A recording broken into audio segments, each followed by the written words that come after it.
Bonjour, je me présente. Je suis Danatles. Pendant à peu près une année, moi et plusieurs autres personnes avons commencé à créer un monde imaginaire.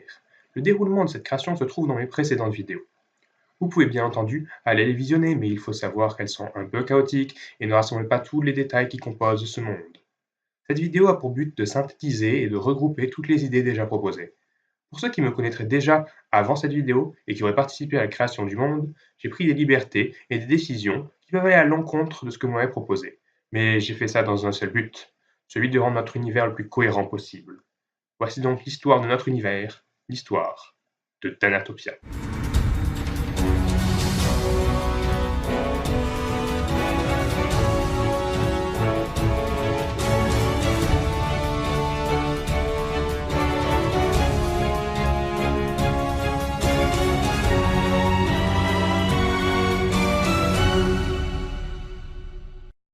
Commençons par le commencement, le vide, le néant, jusqu'à ce qu'une explosion gigantesque fracture l'univers en deux entités surpuissantes, le grand évaniste et le méliophiseur.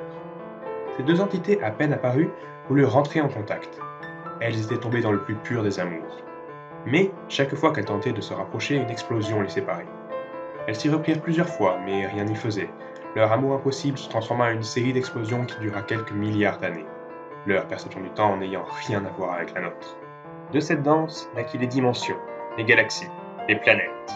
Ils finirent par s'apercevoir de ce qu'ils ont créé et décidèrent de tout organiser en créant le grand placard interdimensionnel Charles. Mais à bien regarder, ils se sont aperçus qu'il manquait quelque chose, la vie. Ils offrirent alors à sa création et finirent par aboutir à la naissance des jumeaux Waz et Zhao. Malheureusement, contrairement à leurs deux parents, les jumeaux furent emplis d'une haine mutuelle immédiate. Ils venaient à peine de naître qu'ils se sont immédiatement battus. Voilà le départ de la première guerre interdimensionnelle, qui laissa des cicatrices irréversibles aux différentes dimensions du placard Charles. Leurs parents durent prendre une décision, autrement tout ce qu'ils ont créé disparaîtrait à jamais. Ils enfermèrent donc Waz dans la dimension basse, tandis que Zhao se vit enfermé dans la dimension haute. Ces deux dimensions étant totalement opposées, il leur sera compliqué de se retrouver, voire impossible. Mais les deux frères trouvèrent un moyen de contourner cette punition. Ils créèrent donc à leur tour la vie. Mais leurs intentions furent bien différentes de celles de leurs parents. Là où le grand évaniste et le méliophiseur voulaient peupler pacifiquement le monde, ce à quoi ils ont échoué, je le reconnais, Waz et Zhao ont créé les êtres les plus puissants, les plus belliqueux et les plus monstrueux possibles. Ils envoyèrent donc chacun leur armée respective pour envahir la dimension de l'autre. C'est ainsi que débuta la deuxième guerre interdimensionnelle. Elle durera encore plus longtemps que la première car ni le grand évaniste ni le méliophiseur ne surent comment enfermer toutes les créatures ainsi créées. Ce sont les jumeaux qui décidèrent eux-mêmes de signer un traité de paix car ils ont fini par constater tous les dégâts qu'ils infligeaient aux dimensions. Ils enfermèrent donc leurs armes dans la dimension de la Jacinthe et restèrent dans leurs dimensions respectives. De son côté, Waz réfléchit à un moyen de vaincre Zhao malgré le traité. Il créa ainsi un monde dans lequel les habitants évolueront et apprendront pour finir par être suffisamment puissants pour envahir et dominer la dimension de Zhao. Ce monde, c'est Thanatopia. Il créa dans un premier temps les avatars, les êtres surpuissants qui veilleront sur Thanatopia. Ils sont au nombre de 7. Atorixion, maître du temps et de l'espace. Il veille de loin à ce qu'aucune invasion venant de notre dimension n'ait lieu. Auron, avatar des musiques et des chants. Il aime faire la fête et il n'est pas rare qu'il s'invite à celle des Thanatopiens. Son rôle est important, car sans réjouissance, les habitants de Thanatopia pourraient vite sombrer dans un profond désespoir. Éon et Aquilio sont respectivement responsables de la terre et de la mer, veillant à ce qu'aucune catastrophe trop importante ne survienne sur Thanatopia. Étant donné qu'ils travaillent toujours ensemble, les habitants ont pris l'habitude de ne jamais nommer l'un sans l'autre. Amaryllios est lui l'avatar de la magie. Waz lui a transmis tout son savoir et lui a également inculqué une profonde passion pour la recherche magique. Alkirel est lui l'avatar de la guerre.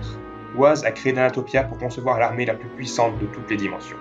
Il fallait bien que quelqu'un s'assure que les Thanatopiens respectent cette mission qu'il leur est confiée et pour cela, ils doivent s'entraîner. On en vient donc au dernier avatar, qui n'est pas là pour assurer la protection de Thanatopia, mais au contraire, il est là pour mettre à mal les Thanatopiens. Son nom est Bélizar, l'avatar du chaos. Profondément mauvais, Bélizar n'a pas été créé par hasard. Il est là pour pousser les Thanatopiens à se démener pour survivre, et donc s'entraîner. À l'aide des avatars, Oaz commença à créer la planète de Danatopia. Il commença par créer l'océan, une boule d'eau géante qui servira à approvisionner le monde, et autour, il créa la Terre. Avec une forme de tore, la Terre est reliée à l'eau via des cascades géantes qui ont donné naissance aux rivières et aux fleuves. Il faut savoir que cette planète ainsi créée ne fait pas partie d'une quelconque galaxie et ne tourne autour d'aucune étoile, car la dimension basse où est enfermé Oaz est vide. Le cycle jour-nuit fonctionne pourtant normalement, et ce, grâce à la magie. La magie d'ailleurs fonctionne grâce à ce que les Danatopiens appellent les courants de Oaz. Pendant ses querelles avec son frère Zao, Oaz s'est aperçu que la magie était alimentée par des courants d'énergie. Ces courants fonctionnent grâce à deux matériaux extrêmement puissants, la Meliostone et l'Evenstone. Déjà, individuellement, ces deux matériaux peuvent causer des dommages colossaux. Et ce qui fait leur puissance, c'est quand ils se rapprochent. Plus ils sont proches, plus la puissance magique de ce qui les entoure augmente. Si jamais ces deux minerais entraient en contact, l'énergie libérée se cataclysmique. Ainsi, Oaz a récupéré le plus d'Evenstone possible et l'a utilisé pour créer la Lune, qui gravite à une distance raisonnable de la Terre, qui, elle, renferme un grand nombre de pépites de Meliostone dans ses sous-sols. Vient ensuite la deuxième forme de vie qui peuplera Danatopia, les disciples. Les disciples sont directement liés à un avatar. Ainsi, les fées sont les disciples des musiques et des chants. Elles ne mesurent pas plus de 15 cm et sont parfaitement inoffensives. Elles virevoltent souvent autour de leur avatar, au rond. Elles sont naturellement attirées par la joie et la bonne humeur, et s'invitent très souvent dans les festivités. Les errants sont eux les disciples d'Éon et d'Aquilio.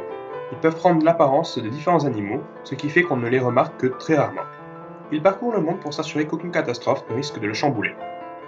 Vient maintenant les passeurs, disciples d'Atorixéon. Ils peuvent ouvrir des portails pour passer d'une dimension à une autre, d'où leur nom. Ils sont de petite taille, dans les 1,5 m, et portent une longue cape à capuche, ce qui ne laisse jamais voir leur visage. Ensuite, disciples de la magie avec pour avatar Amaryllios, ce sont les esprits. Les esprits ne sont pas physiques, mais ils peuvent fusionner avec un être vivant pour lui apporter un avantage magique contre une partie de son libre arbitre. Les esprits sont tous indépendants les uns des autres, et il existe des esprits bienfaisants comme des terriblement dangereux. Il est d'ailleurs possible d'enfermer un esprit dans un récipient à l'aide de divers sortilèges. Le chaos a pour disciples les démons. Extrêmement puissants, les disciples de Bélizar vivent dans la partie intérieure du Thor qui forme la planète de Danatopia. Cette zone est appelée le désert de Bélizar. Les démons peuvent avoir de nombreuses formes, mais une chose est sûre, même dans vos plus terribles cauchemars, vous n'avez jamais vu des êtres aussi abominables. Les derniers disciples que j'ai à vous présenter sont les gardiens. Ce sont les disciples d'Alkérel. Toujours vêtus d'une armure lourde, les gardiens veillent sur la frontière entre le désert de Bélizar et le reste du monde. Leur seul but étant que rien n'en sorte. La troisième et dernière forme de vie créée sont les indépendants. C'est en eux que Oaz place tous ses espoirs pour la domination de la dimension de Sao. Les premiers indépendants créés furent ce qu'on appelle maintenant des animaux. Ainsi, il est possible de croiser des lapins, des chevaux, des chats, mais également divers insectes.